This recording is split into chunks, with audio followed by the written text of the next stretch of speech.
So the New South Wales Blues pulled off an incredible win last night and prevented themselves from getting swept 3-0 in the series. There was a lot to really like about that game and not a lot to really criticize on the side of the Blues team. And whilst our Game 2 prediction was incredibly accurate, things that I said I wanted changed didn't exactly come true with the Game 3 team, with the exception of Keon Kalau-Matangi making the team, and I'm more than happy to admit that I was wrong about a lot of the players in this Game 3 team. So today, let's get a quick recap of what happened, what we liked, what we didn't like, and ideas for moving forward into the 2024 season. So 2 minutes into the game, there was a good call on a Bradman Best disallowed try. The thing that I liked about this though is how aggressive we were. We came right out the gates on fire, and little did we know that that left side moving forward in the game would be our biggest asset. Our left side consisting of Cody Walker, Bradman Best, and Josh Adokar. It was Queensland that would get the first try in the game though. Munster with a beautiful kick over the top, and as reliable as To'o is,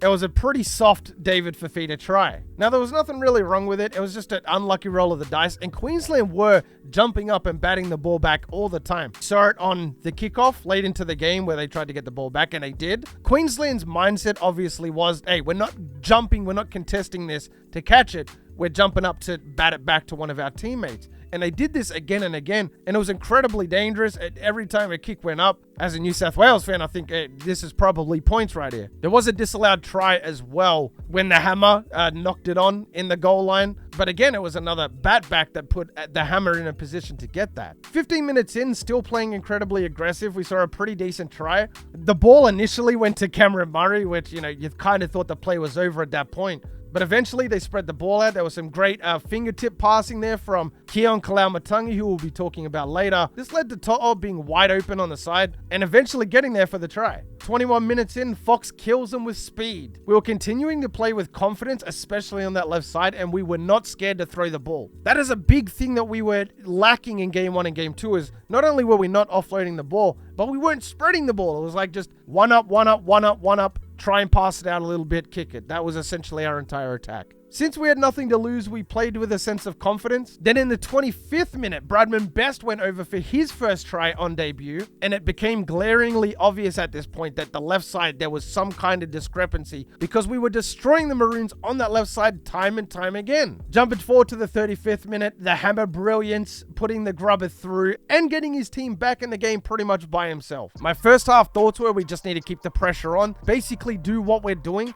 and don't, whatever you do, go into a ball in the second half and think that 18-10 was enough. In the 60th minute, I noticed there was a lot of fatigue starting to set in for New South Wales. My biggest fear, like I just said, was going into a shell, and that's when Queensland would strike. Lucky we kind of matched them on the tempo, which was a really good sign, but the fatigue was definitely setting in on that 60th minute. Then, in the 65th minute, and the final try of the game, this time Teddy breaking through on the left side, getting a huge gap. Bradman Best is there backing up, and Bradman Best is in again. Second try on debut, and the left side. It was the left side again. Looking at the team going into that game, I didn't think that either side was going to have a strength or an advantage anywhere, but we kept attacking the left side, kind of like Queensland did to our left side in Game 1 and Game 2, and they were having incredible amount of success attacking Cookie and Josh Adokar. I'm a Penrith fan. I'm just letting you guys know this now, and I'm so glad that Jerome Luai wasn't there. Cody Walker was incredibly dangerous, and I feel like if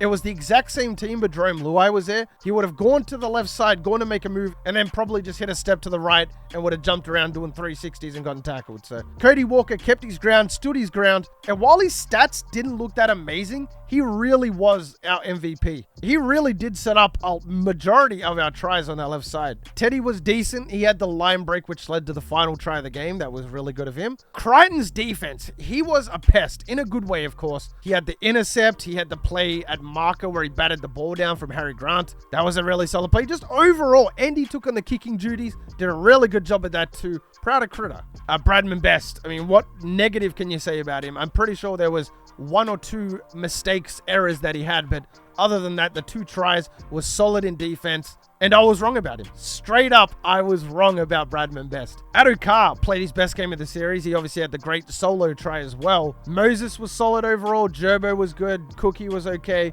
RCG had some great runs. Liam Martin was a bit off. I think he led us in errors, but, he did was a bit of a facilitator out there for us. Kalaumatangi played amazing in attack and defense. He was also lining up big hits, had a lot of really, really big tackles, and was such a threat on attack. Kalaumatangi on debut, 100% need him back next year. Cameron Murray was solid as well. No issues there. Yao was solid. Jacob Saifidi was an enforcer out there for us. He had a lot of big hits. Very much like Keon. Had a lot of really big tackles. He came on and didn't try and do anything too fancy. Just did exactly what he needed to do. Robson was just okay. I mean, I think he had a scoot, which led to like 15, 20 meters. But other than that, just kind of there to be there. Think going forward, we do need to drop the 2 hooker shit. We could easily get away with just 1 hooker, but I understand if we do choose to. So, that aside, there was one statistic about the game that I noticed that we kind of need to be careful of heading into the 2024 season. And that is that our average age, I believe, was 27 or 28. So this begs the question, what do you do with Teddy next year? Does he just stay on forever? Crichton, depending on form, might be back next year. He's obviously going to the Doggies next year. Bradman Best.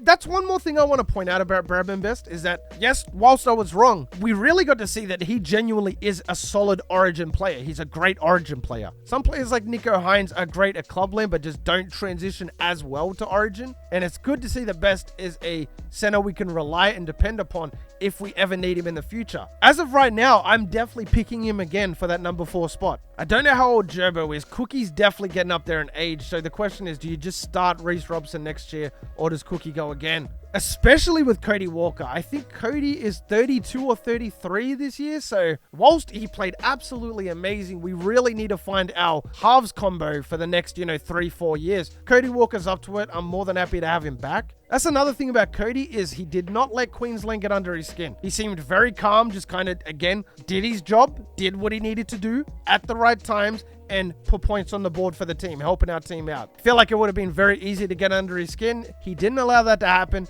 which meant it was just a really clean game all around. But yeah, just wanted to kind of give you my thoughts and opinions on the Game 3 and moving forward. Remember, let me know down in the comments section your thoughts on the game as well. I'm always down for reading comments, seeing what the word is. But yeah, if you made it this far in the video, you are the real MVP. Hope the rest of your day is awesome. And for me personally, I'm out. Peace.